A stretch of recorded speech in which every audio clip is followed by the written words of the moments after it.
updating my wardrobe. Nagtitiis na lang kasi talaga ako sa mga old clothes ko. Of course, I just want to treat ourselves to victory.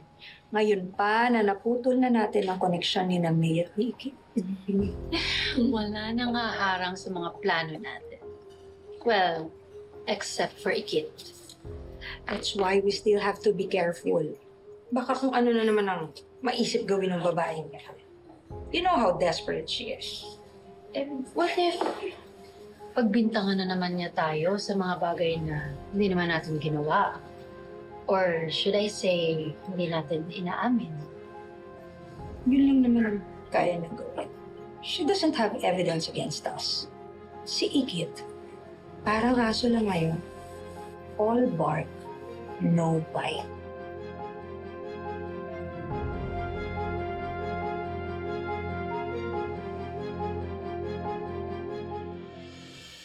Pasensya niyo na kung sobrang kulit ko po. Kayo na lang po talaga yung huling pag-asa.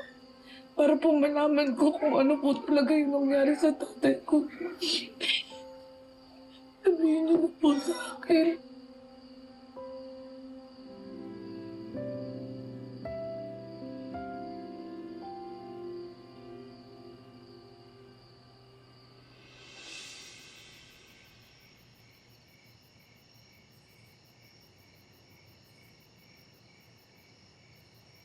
Gabi po.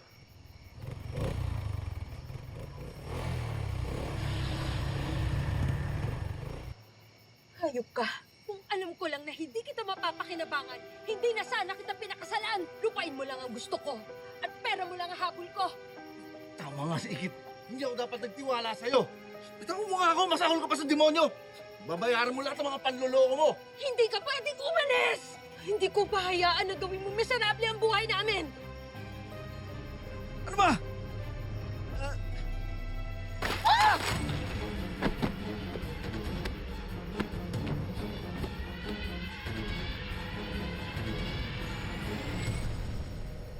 Nakita kong tinulak ni Rika si aming Gani. Kaya nabagok ang ulo nito. Tapos, iniwan ni Rika at saka ni Angela sa kalsada yung tatay mo na nag-aagaw buhay.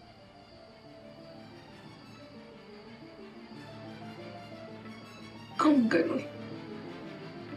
Totoo nga. Tita Rika nga ang may kasalanan.